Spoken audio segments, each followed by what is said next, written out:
Middle east की war report लेकर एक बार फिर आपके सामने हाजिर हूँ। सबसे पहले शुरुआत करूंगा हमास और इजरायल युद्ध से।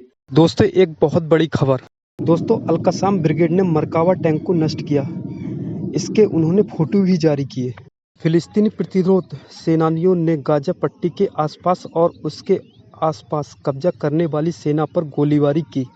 ताल अल हवा में एक शीर्ष स्तरीय ऑपरेशन के फोटो जारी किए। दोस्तों, फिलिस्तीनी प्रतिरोध सेनानियों ने मरकावा 4 टैंक सहित कई इजरायली सैन्य वाहनों को नष्ट कर दिया, क्योंकि गाजा पर कब्जे का युद्ध 280वें दिन में पहुंच गया है।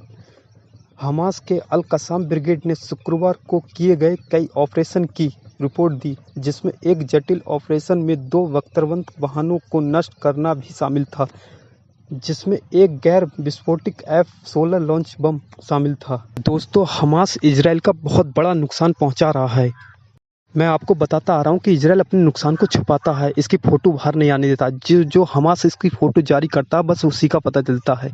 ऐसे ना कितने सारे वाहन हैं जिसका। दोस्तों, अल-कसाम ब्रिगेड ने इसकी पूरी जानकारी दी है कि कैसे किया गया था हमला। दोस्तों, अल-कसाम ब्रिगेड ने कहा कि उसके लड़ाके जो अग्रिमी मोर्चे से लौटे थे, उन्होंने दक्षिणी पश्चिमी गाजा शहर के तल अल हवा में शबाब प्रकार का एक विस्फोटक रूप से निर्मित भेदक EFP और एक बिना विस्फोटक वाला इजरायली F-16 लॉन्च बम स्थापित किया था। अल-कसाम लड़ाकों ने विस्फोटक का इस्तेमाल 2 इजरायली मरकावा 4 टैंकों को नष्ट करने के लिए किया, जो घात के स्थान पर पहुंचे थे। यमनी खतरे को कम नहीं आंका जाना चाहिए।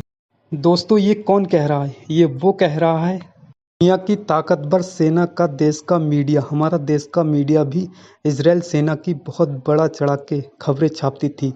वो तो आप देख ही चुके हैं। तक इतने दिन हो गए, अभी तक मुट्ठी भर हमास को नहीं हरा पाए हैं। ये आपको बताता हूँ। दोस्तों, इजरायली अखबार इजरायल होम यमनी खतरे को कम करके आंकने की चेतावनी दी।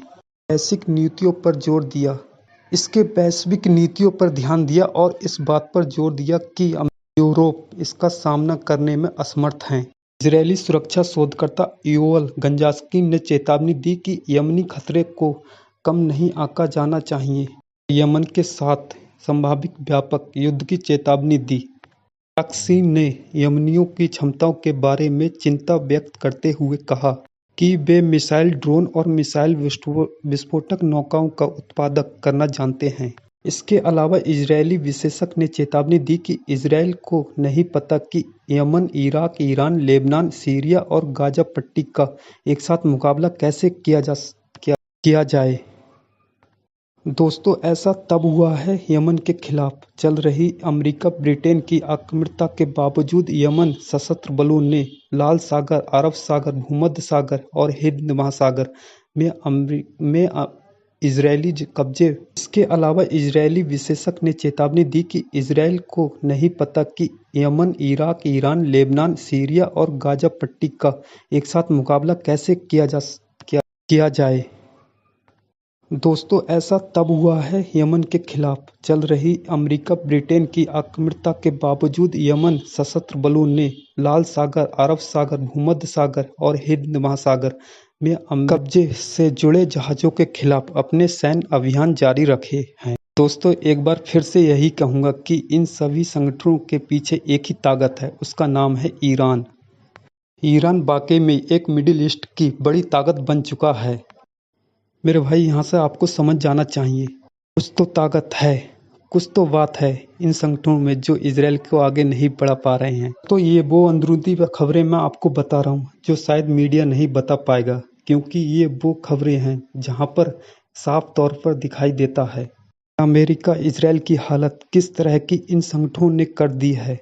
इन खबरों को ज़्यादा हाईलाइट नहीं किया जाता है दुनिया भर की मीडिया के द्वारा। फिलहाल इस रिपोर्ट में इतना ही। कुछ और लेटेस्ट अपडेट के साथ एक बार फिर आपके सामने हाजिर होऊंगा। तब तक के लिए अपना ख्याल रखिएगा। अल्लाह हाफिज़।